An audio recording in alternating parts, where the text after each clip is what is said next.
नेपाल मजदुर किसान पार्टीका केन्द्रीय अध्यक्ष सत्य नेता कमरेड नारायण विजुक शेरोहितज्यू, पार्टी केन्द्रीय सचिव तथा प्रतिनिधि सभा सदस्य कमरेड प्रेम सुवालज्यू, नेमकिपा केन्द्रीय सदस्य तथा प्रदेश सभा सदस्यद्वय कमरेड सुरेन्द्र राज गोसाई, कमरेड सृजना साईज्यू, नेपाल क्रान्तिकारी विद्यार्थी सङ्घका पूर्व अध्यक्ष कमरेड निरज लवज्यू, जनसभामा उपस्थित सम्पूर्ण पार्टी तथा जनविरोधी सङ्गठन तथा पेशागत सङ्गठनका कार्यकर्ता, सदस्य र समर्थक साथीहरू, सर्वप्रथम म नेपाल मजदुर किसान पार्टीको 46औं स्थापना दिवसको अवसरमा सम्पूर्ण साथीहरूलाई शुभकामना दिन चाहन्छु।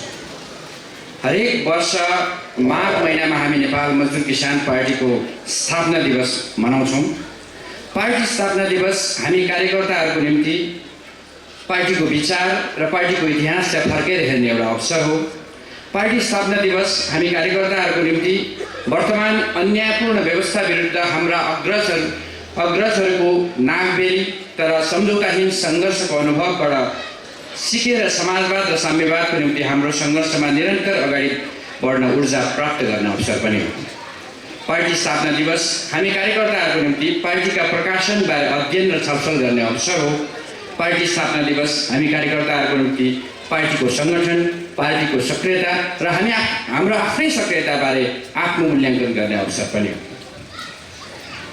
त्यस्तै पार्टी स्थापना दिवस नेपाल र विश्वमा उठेका राष्ट्रिय तथा अन्तर्राष्ट्रिय विषयहरूमा पार्टीको धारणाबारे छलफल गर्ने र जनताको बीचमा राख्ने प्रचार गर्ने अवसर पनि हो।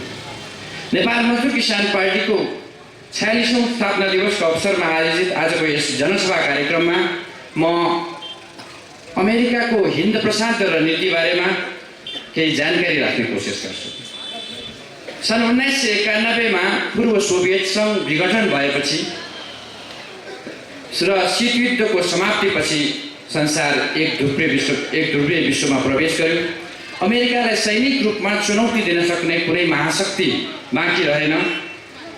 केही पुँजीवादी बुद्धिजीवीहरूले यसलाई समाजवादमाथि पुँजीवादको विजयको रूपमा व्याख्या गरे, अन्तिम विजयको रूपमा व्याख्या गरे। संसारमा अब पुँजीवादी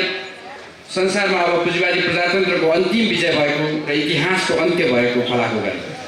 तर त्यसको 27 वर्षपछि सन् 2018 को मे 30 मा अमेरिकी इन्डो पेसिफिक कमान्डका प्रमुख जनरल फिलिप डेभिडसनले आफ्नो शपथकै पहिलो दिनमा भन्नु पर्यो, समाजवादी चीन हाम्रो दीर्घकालीन चुनौती हो। हामी चीनसँग सहकार्यका साथसाथै आवश्यक ठाउँमा भेट्छौँ। अबदेखि इतिहासमा 27 वर्षको विधा अब सकिएको छ। शक्ति राष्ट्रहरू बीचको प्रतिस्पर्धा फेरि सुरु भएको छ। त्यस लगत्तै अमेरिकी विदेश मन्त्री माइक पोम्पियोले एसिया प्रशान्त क्षेत्रमा अमेरिकाले हिन्द प्रशान्त रणनीति अवलम्बन गर्ने घोषणा गर्यो, जस अन्तर्गत अमेरिकाले भारतलाई चीन विरुद्ध आफ्नो पक्षमा तान्न कोसिस गर्नेछ। अमेरिकाको यो घोषणाबाट हामी चीन शक्तिशाली रूपमा उदाइसकेको छ। एक ध्रुवीय विश्वको अन्त्य भइसकेको छ र अमेरिकाले अब चीनसँग लड्न आफू एक्लै नसक्ने र भारत जस्ता उदाउँदो पुँजीवादी देशहरूको साथ लिनु परेको अवस्था स्पष्ट छ। एक ध्रुवीय विश्वको सुरुवातपछि अमेरिकाले प्रजातन्त्रको नाममा सार्वभौम देशहरूमा जनपक्षीय सत्ता पल्टाउन सक्रिय रह्यो। पूर्वी युरोपमा भने अमेरिका मध्यपूर्व र पूर्वी एसियामा फाँसीवादी शासकहरू एकातर्फ उसले प्रजातन्त्रको नाममा विभिन्न देशहरूमा जनपक्षीय सत्ताहरूलाई पल्टाउने कोसिस गर्यो भने अर्कोतर्फ मध्यपूर्व एसिया र ल्याटिन अमेरिका विभिन्न देशहरूमा जनविरोधी फाँसीवादी सरकारहरूलाई टिकाउन उसले सहयोग गर्यो। पूर्वी युरोप विशेषतः बाल्कन क्षेत्रमा जातीय युद्ध भड्काउन सहयोग गरेर जातीय नरसंहारमा साक्षी बन्यो। क्युबा र उत्तर कोरिया लगायतका समाजवादी र प्रगतिशील देशहरूमा अमानवीय आर्थिक नाकाबन्दीलाई निरन्तरता दियो र एसिया, अफ्रिका र ल्याटिन अमेरिकाका अनेकौं देशहरूमा जातीय र क्षेत्रीय हिंसा भड्काउन अमेरिकी गुप्तचर संस्था CIA सक्रिय रह्यो। अमेरिकी ट्विन टावरमा आतंकवादी आक्रमणपछि उसले आतंकवादलाई पोसेको नाममा अफगानिस्तानमा आक्रमण गर्यो र आज 18 वर्षसम्म पनि हिजो जुन तालिबान आतंककारीहरूलाई उनले फाल्न खोजेको थियो। आज उनीहरूलाई हराउन नसकेर तिनै तालिबान शक्तिसँग वार्ता गरिरहेको छ अमेरिका।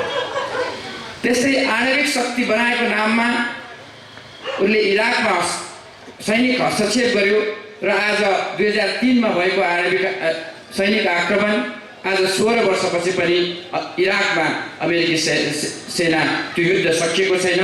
इराक आज पनि विभिन्न जातीय क्षेत्रीय लडाइँहरूमा टुक्रा टुक्रा भइरहेको अवस्था छ। संयुक्त राष्ट्रसङ्घको मुख्यालय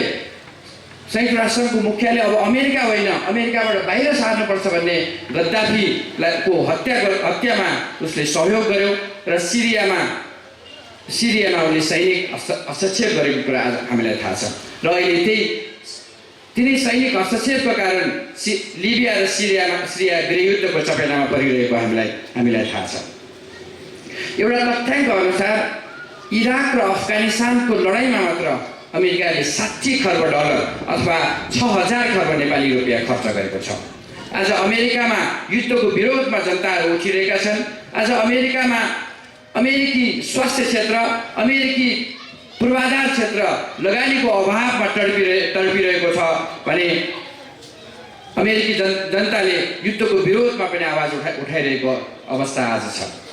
विश्वमा रहेको पेट्रोलियम पदार्थ लगायत सम्पूर्ण खनिज पदार्थमा आफ्नो एक घटी कायम गर्ने र विश्वको कुनै पनि क्षेत्रमा कुनै पनि देशलाई आफूसँग प्रतिस्पर्धामा आउन सक्ने देशको रूपमा आफूलाई चुनौती दिन सक्ने देशको रूपमा विकास हुन नदिनु नै अमेरिकी साम्राज्यवादको अन्तिम उद्देश्य हो। विश्वलाई आफ्नो प्रभुत्वमा राख्न अमेरिकाले विश्वमा 6 वटा सैनिक कमान्डहरू स्थापना गरेको छ, जसमध्ये एउटा एसिया पेसिफिक कमान्ड अथवा जसलाई अहिले इन्डो पेसिफिक कमान्ड पनि भन्छ त्यो हो। र त्यसका प्रमुख भर्खरै मैले नाम उल्लेख गरेँ फिलिप डेभिडसन हो। र 27 वर्षपछि 1991 मा एक ध्रुवीय विश्व अमेरिकालाई कसैले चुनौती दिन नसक्ने अवस्थाबाट आज अमेरिका उदाइरहेको समाजवादी देश चीनलाई चुनौती दिनको निम्ति, चीनलाई घेर्नको निम्ति आफूले मात्र नसकेर प्रजातन्त्रको नाममा अस्ट्रेलिया, जापान, भारत लगायतका पुँजीवादी प्रजातन्त्र भएका देशहरूसँग सहकार्य गर्नुपर्ने अवस्थामा आज अमेरिका पुगेको छ। अमेरिका मध्यपूर्व, ल्याटिन अमेरिका, मध्यपूर्वका विभिन्न देशहरूमा नाङ्गो हस्तक्षेप गरिरहँदाखेरि यता चीन भने समाजवादी देश चीन भने प्रगतिको बाटोमा अगाडि बढिरहेको थियो। सन् 2008 मा भएको बेजिङ ओलम्पिक पछि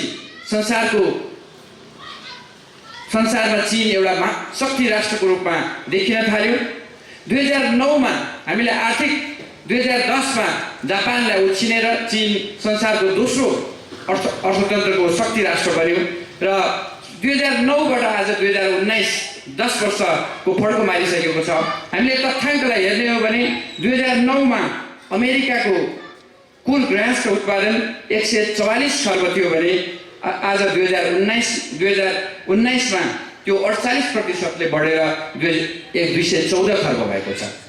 144 खर्बबाट 214 खर्ब अमेरिकाको कुल गृहस्थ उत्पादन भएको छ भने चीनको 10 वर्ष अगाडि 2009 मा जम्मा 51 खर्ब कुल गृहस्थ उत्पादन थियो भने अहिले त्यो 180% बढेर 2019 मा चीनको कुल गृहस्थ उत्पादन 143 खर्ब भएको छ। त्यसैगरी जापानको 52 खर्ब 10 वर्ष अगाडि कुल गृहस्थ उत्पादन थियो भने आज त्यो 4% घटेर 50 खर्बमा झरेको छ। भारतको 10 वर्ष अगाडिको कुल गृहस्थ उत्पादन 13.6 खर्ब थियो भने आज त्यो 100% बढेर 88.5 खर्ब भएको छ। यसरी चीन र भारत एसियाको उदाउँदो शक्तिको रूपमा अगाडि आइरहेको छ र अमेरिकाले चीनको प्रगतिलाई रोक्नको निम्ति यो क्षेत्रमा चीनलाई विभिन्न चारैतर्फका देशहरूमा आफ्नो सैनिक उपस्थिति बढाएर घेरा हाल्ने नयाँ रणनीति ल्याएको छ। त्यो रणनीतिलाई नै हामी इन्डो पेसिफिक रणनीति भन्छौँ। हामीलाई थाहा छ यो क्षेत्रमा जापानमा अमेरिकी सेना छ 55,000 जति, दक्षिण कोरियामा करिब 25,000 जति अमेरिकी सेना छ 28,000 जति, त्यस्तै फिलिपिन्समा, अस्ट्रेलियामा, थाइल्यान्ड लगायतका विभिन्न देशहरूमा अमेरिकी सेना छ। र त्यसले पनि नपुगेर आज उसले अमेरिका वरपरका विभिन्न देशहरूमा आफ्नो सैनिक उपस्थितिलाई अगाडि बढाउन कोसिस गरिरहेको छ। एकातर्फ मध्यपूर्वका विभिन्न लडाइँहरूमा अमेरिका फसिरहेको अवस्था छ, त्यसले गर्दाखेरि अमेरिकाको धेरै धन सम्पत्ति खर्च भइरहेको अवस्था छ भने अर्कोतर्फको चीनको जुन प्रगति भइरहेको छ, आफू एक्लैले रोक्न नसक्ने अवस्था हुँदाखेरि र संसारमा यो क्षेत्रमा एसिया पेसिफिक क्षेत्रमा अमेरिकाले आफूलाई एक्लो नेतृत्व ठान्थ्यो भने आज अमेरिका बिना पनि अमेरिका बाहेक पनि यो क्षेत्रमा धेरै मञ्चहरू उदाइसकेका छौँ, जस्तै कि साङ्घाई कोअपरेसन अर्गनाइजेसन, जस्तै कि नयाँ उदयमान शक्तिहरूको राष्ट्र सङ्गठन ब्रिक्स लगायतका विभिन्न देशहरू उदाइसकेको अवस्था छ र अमेरिकाले यो क्षेत्रमा आफ्नो नेतृत्व आफ्नो हातबाट घुम्ने अवस्था देखेपछि गएको 2 वर्ष अगाडि जुन इन्डो पेसिफिक रणनीति अगाडि आयो, त्यो रणनीति आउनुभन्दा अगाडि 10 वर्ष अगाडि नै योभन्दा अगाडिका राष्ट्रपति ओबामाले अब एसियामा पुनर्सन्तुलन गर्नुपर्छ, शक्तिको पुनर्सन्तुलन ल्याउनुपर्छ भनेर एसिया पेसिफिक रिब्यालेन्स अथवा एसिया पेसिफिक पुनर्सन्तुलनको नीति ल्याएको थियो र चीनलाई विभिन्न युद्धहरूमा फसाउने, चीनको आर्थिक प्रगतिलाई विभिन्न युद्धहरूमा चीनलाई फसाएर आर्थिक प्रगतिलाई रोक्ने कोसिस गरेको थियो र हिजो केही वर्ष अगाडि दक्षिण चीनका टापुको विवादमा फिलिपिन्स, भियतनाम, मलेसिया लगायतका देशहरूसँग चीनलाई अल्झाएर चीनलाई युद्धमा धकेल्न खोजेको थियो र चीनको परिपक्व कूटनैतिक परिपक्वताका कारण त्यो युद्ध भएन, त्यो युद्धको तहसम्म त्यो विकास भएन, नभएको कुरा हामीले समाचारमा पढेका छौँ। र सँगसँगै चीनको प्रगति र चीन अमेरिका बिनाका विभिन्न मञ्चहरूको विकास सँगसँगै यो क्षेत्रमा रुस र चीन बिचको जुन समझदारी छ, आर्थिक र सैनिक समझदारी छ, त्यसले गर्दा पनि अमेरिकाको नेतृत्वलाई